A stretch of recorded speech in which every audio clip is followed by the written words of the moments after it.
Good evening and welcome back to another episode of The Longing. Today we are going to be continuing to read the Iliad by Homer, and we're getting ever closer and closer to the end of it. So, until then, let's continue. O favoured of the skies, thus answered then, the power that mediates between God and men. Nor dogs nor vultures have thy Hector rent, but whole he lies, neglected in the tent. This the 12th evening since he rested there, untouched by worms, untainted by the air. Still as Aurora's ruddy beam is spread, round his friend's tomb Achilles drags the dead. Yet undisfigured or in limb or face, all fresh he lies with every living grace. Majestical in death, no stains are found, o'er all the course and closed is every wound. Though many a wound they gave, some heavenly care, some hand divine.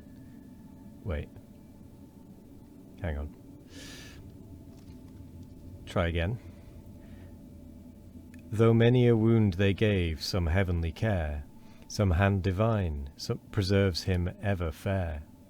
O'er all the host of heaven to whom he led a life so grateful, still regard him dead. Thus spoke to Priam the celestial guide, and joyful thus the royal sire replied.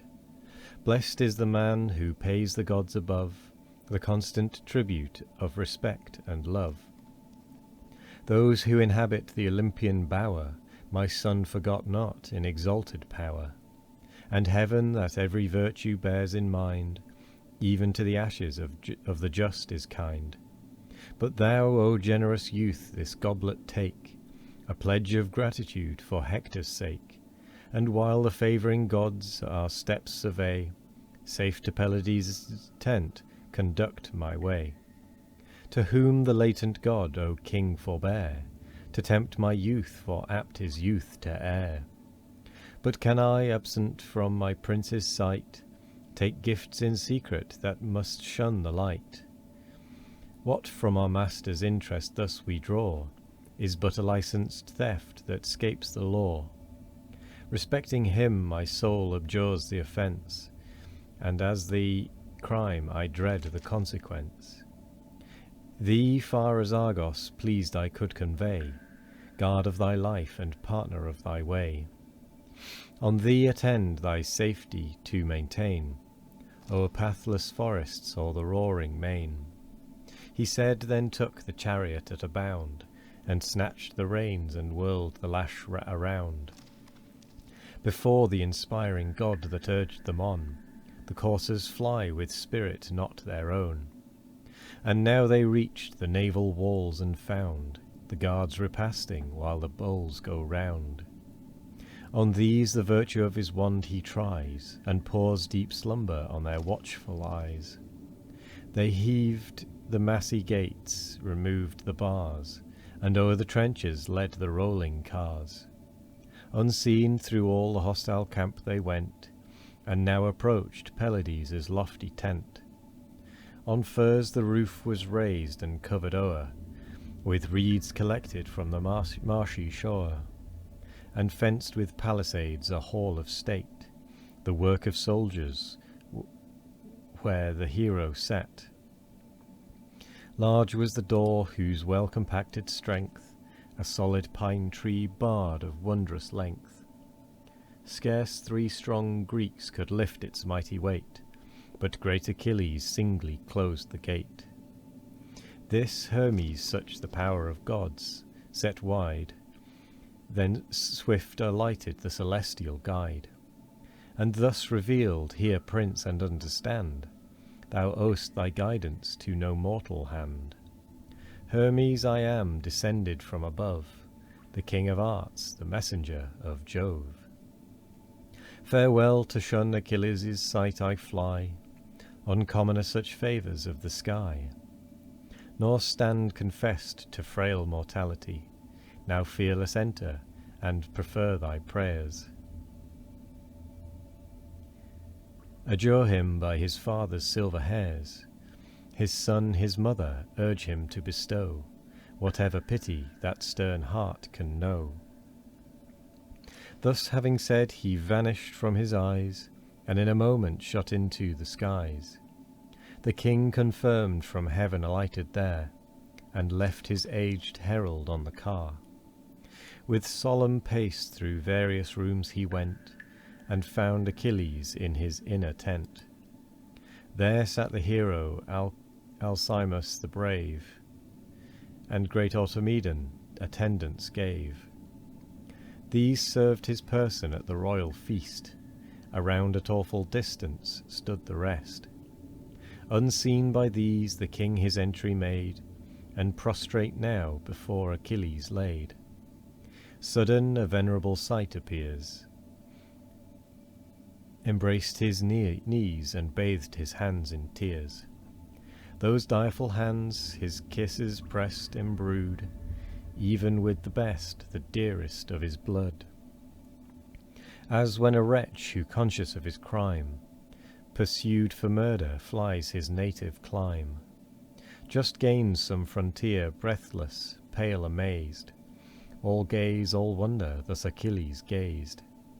Thus stood the attendants, stupid with surprise, all mute, yet seemed to question with their eyes. Each looked on other, none the silence broke, till thus at last the kingly suppliant spoke.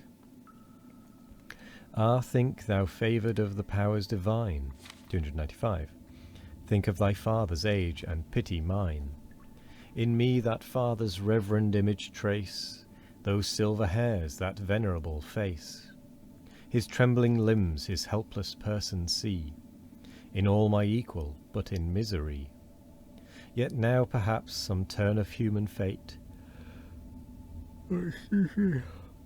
expels him helpless from his peaceful state. Think from some powerful foe thou seest him fly, and beg protection with a feeble cry.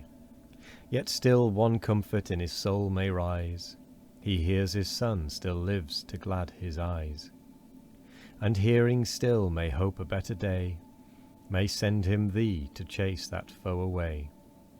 No comfort to my griefs, no hopes remain, the best, the bravest of my sons are slain. Yet what a race ere Greece to Ilion came, the pledge of many a loved and loving dame. 19 one mother bore, dead all are dead. How oft, alas, has wretched Priam bled. Still one was left their loss to recompense, his father's hope, his country's last defence. Him too thy rage has slain beneath thy steel, unhappy in his country's cause he fell. For him through hostile camps I bent my way, for him thus prostrate at thy feet I lay. Large gifts proportioned to thy wrath I bear, O hear the wretched, and the gods revere. Think of thy father, and this place behold, see him in me as helpless and as old. Though not so wretched, there he yields to me, the first of men in sovereign misery. Thus forced to kneel, thus grovelling to embrace, the scourge and ruin of my realm and race. Suppliant my children's murderer to implore, and kiss those hands yet reeking with their gore. These words soft pity in the chief inspire, touched with the dear remembrance of his sire.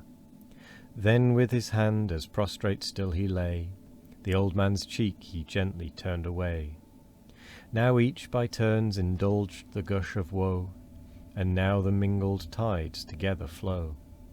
This low on earth, that gentle bending o'er, a father one, and one a son deplore. But great Achilles different passions rend, and now his sire he mourns, and now his friend. The infectious softness through the heroes ran, one universal solemn shower began.